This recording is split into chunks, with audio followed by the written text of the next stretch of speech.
And good afternoon, and welcome to another North Jersey Cardinals Zoom call. I'm Coach Monaghan, and I have a special guest with me today, someone I've known for quite some time. Let me bring up a little screen share here. So this is from his days playing. Was this the Pecos League, Matt? I was. Okay. Man, I was a lot better looking then. Playing for the Trinidad Triggers. So a little bio on our guest, Matt Smith. He went to Don Bosco Prep in Ramsey, New Jersey, up in Bergen County. Were you on one of the nationally ranked teams, Matt? I was not. I think we were kind of like in that building of the foundation. I know we won the county champs in 2006, and then it kind of just had that domino effect from there. The year after they won, and then the year after that, I think 2008 was that team that went undefeated, and they were like nationally ranked and got all those awards. So, but yeah, I knew all those kids when I was a senior. It was pretty cool watching like Escuderian and Anthony Gomez and Steve Proscia and all those guys under us. So really cool. After high school, Matt went on to Scranton University up in Scranton, Pennsylvania, St. Thomas Aquinas College in Rockland County. Played for a year in the Pecos League with the Trinidad Triggers. That is a great name for a team. Worked for a while at the MLB network, and then has coached at both the high school and the collegiate level, the high school level at Bergen Catholic. That must have been a little weird going from the Ironmen to Bergen Catholic, Matt. Oh, there's no doubt. All my teammates definitely were taking jabs at me. So, but you know what, coaching at Bergen, it was just cool because that whole parochial, I think it's just fun to be a part of. I wasn't one of those guys that was like, oh, we hate Bergen or St. Joe's. I had friends on all those teams, and maybe that's just my personality, but I kind of have more of an appreciation for the parochial schools. So it was fun. It was cool. When I got to Bosco, and I really had no idea what I was getting into. I had coached for 3 seasons down in Union County at Oratory, which was, I did the middle school, 7th and 8th grade. We won 1 game in 3 years. And I get up to Bosco, and there's a big banner across the classroom building, Beat Bergen. And I'm thinking, oh my God, what have I got myself into here? Well, it's funny. I felt it's almost a mini taste of the Army Navy, right? So that Bosco Bergen, that's a big one. And again, it's the football, but it does stem down into definitely all the sports programs. So Matt mentioned Army Navy. He coached for a year at the United States Military Academy at West Point, coached at my alma mater, Fordham University in the Bronx, and he's also the founder of the Fungo Talk podcast series. I see a couple of familiar faces in there, including Matt Murata. And here's the information on Matt. You can find him on Instagram at Fungo Talk, on Facebook at Fungo Talk, and also email fungotalk@gmail.com. So Matt, good morning, or good afternoon, I should say, and welcome to the North Jersey Cardinals Zoom broadcast. Thanks for having me. One of the things that I left out, Matt's high school career, and some of the kids who play for the Cardinals know this story already, but Matt's high school career almost got derailed before it started because you almost didn't make the freshman team. Correct. And your coach said to you, you're the 15th man on a 14-man roster. If you can accept that role, there's a uniform for you and you'll get some playing time. Why did you accept that role? A lot of kids would have said, nah, not interested, coach. Why did you say, yeah, I'll do that? It's funny. I remember vividly saying that like it was yesterday. I don't know. I think growing up as a kid, you look at, and Bergen was right next door to me, and just seeing how special and competitive that was, I think just to say I was part of that program meant so much to me just because of how much time I put in. And I knew, again, Coach Reed talks about this. He was the head coach at Army at the time. And we talked about this in the podcast, and he talked about being a selfless player and not a selfish player. And I think that's just the way I was raised. I love being part of a team, and it was all about winning, and whatever my role was, I was ready to take it. So for me, it was, I'll take whatever I can get and just work hard. And if it makes the team better, and that's it. So That freshman coach who almost cut you was, by the way, me. Matt went on to have a 4-0 record as pitcher his freshman year. Your ERA was like 1.1 something or 1.0 something. You played short, third. Obviously, you pitched and you played some outfield, and then went on to have a really good high school career. And as we mentioned, ended up playing in college and in the pros. What's your favorite memory going back to your little league years, Matt? Oh man, there's probably so many. Um, I guess it was, you know what? I always enjoyed the All-Star team. I think the one year I made it, it was probably when I was 12 or 13. It was probably the best group of guys in Paramus. And I always made it, but this was a year that was special because my dad, I remember he had a stroke and he couldn't work and he took time off and we were practicing every day. And to make that All-Star team and have him as my coach of the All-Star team, I think that was just the best moment and something that'll always stick out. So it probably was that. And I remember I was a starting pitcher and stuff like that. And, you know, once I was done throwing 3 innings and he came out and gave me a hug, that's something that'll always, you know, stick with me. How about high school? What's your favorite memory from playing at Don Bosco? I would say 3 stick Freshman out. championship team. I would say 3 stuck out. Well, you know, there's so many, there's more. It's making the team was something special because I remember that tryout vividly. There was like 75 kids and there were so many good players. And I was like, oh man, like this is going to be tough. You know, Paramus High School, if I went there, I would have been a 3-sport athlete, possibly helped out with the varsity to pitch because the coach always knew me as a kid. So just to come into something I wasn't even comfortable with, not knowing any of the kids on the team, it was really special to make that team, B, be a part of all those special memories and win as a freshman that tournament. Second, it was probably JV, hit my first and only high school home run against PC in the JV tournament because I was a scrawny kid. I didn't touch a weight till my senior year, junior summer going into my senior year. I never even touched the weight. So to hit a home run, it was down the left field line, 318 at Bosco, but you know, that was a special moment. And then obviously 2006, just winning the Bergen County championship. It hasn't been done. I don't think it was done since the 80s or something. It was like 20 years, you know, drought since Bosco won it. And to win it in style, I think we actually 10-run ruled Westwood and St. Joe's to win that. So that dog pile was awesome. Always a pleasure beating St. Joe's if you were up at Bosco. Oh, yeah. Sure. Oh, yeah. We're talking with Matt Smith, as you can tell from the background that he has. Fungo Talk is his podcast that he has. Matt, what do you miss most right now about baseball? And there are kids on the call right now, or anywhere from 9 years old up to probably 17. What do you miss most personally about the game? Oh, God, everything. I don't think there's one thing that I could say that, you know, I just miss the sun in my face, the bats cracking, the ball hitting the glove, and just being able to talk with these kids. I think that's what's kept me in the game so long is the relationships. And everyone's different, but my personality, I love getting to know people and getting to help people. I think that's what kept my drive for the game of baseball is I loved it so much. I not only love playing it, I just love being around the guys. I think that's what I miss the most is that camaraderie and being able to help kids every day and, you know, get the occasional warning from the umpire getting tossed out as well. I think the strike zone's gotten a little crazy in Little League, but no, I miss it all. I miss everything. So you mentioned just a few moments ago not touching a weight room until senior year at high school. We have a lot of kids, as we said, of various ages who are on the call right now. And in our first meeting, we were talking about how to stay in shape during the pandemic. And I talked a lot about body weight exercises that you don't need a lot of weights. What do you do? What's your go-to exercise with younger players?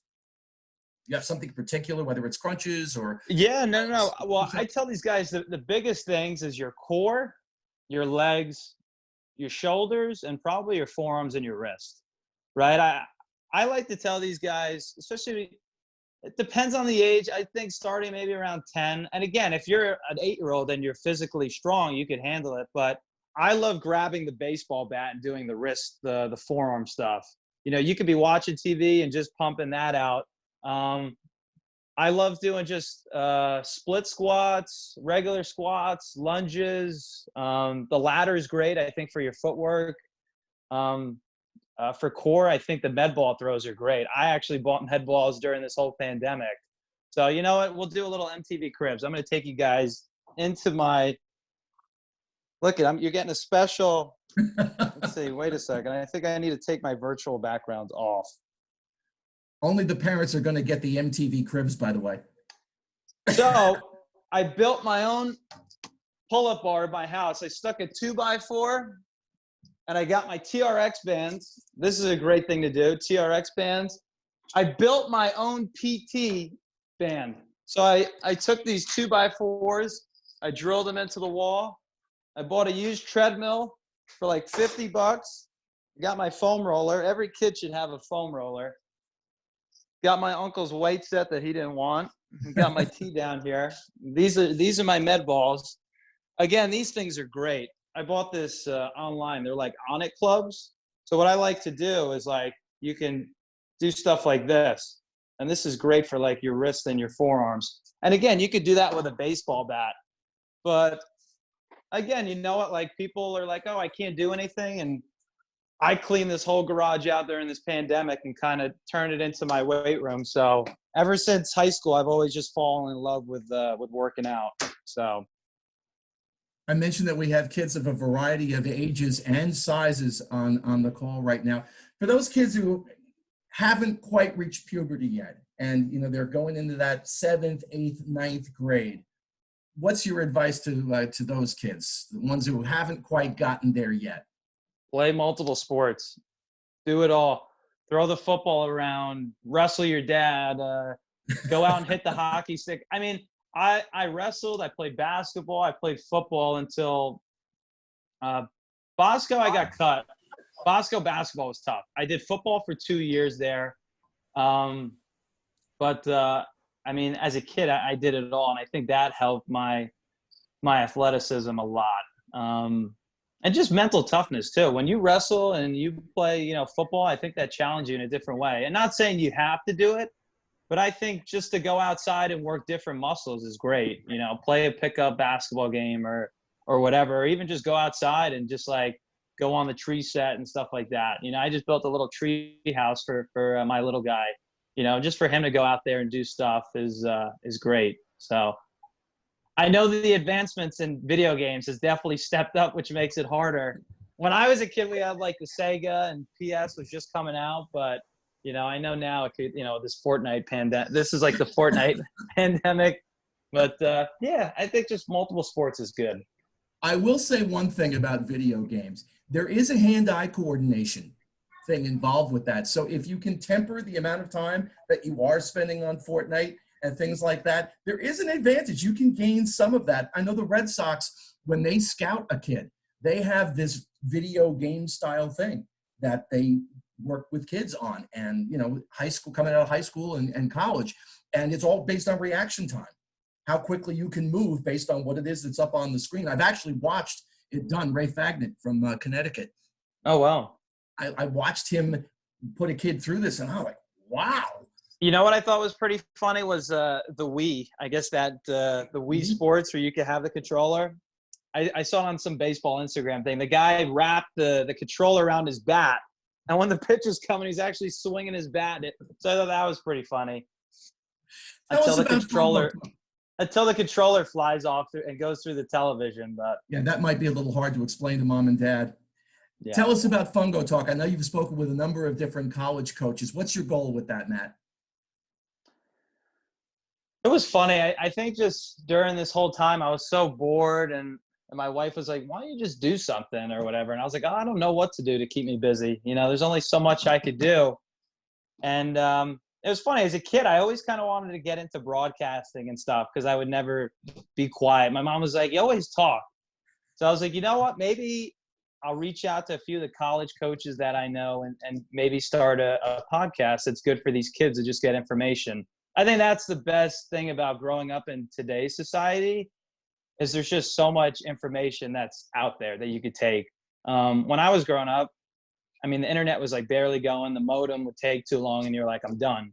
But today, if you want to learn how to hit or do something or get this information, you could go on and it's there.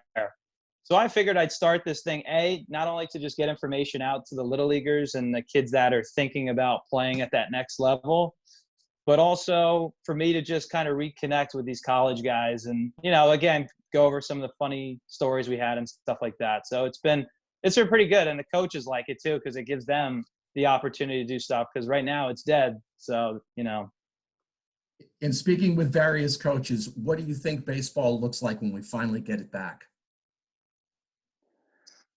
Oh gosh, I hope it's the same. I really do.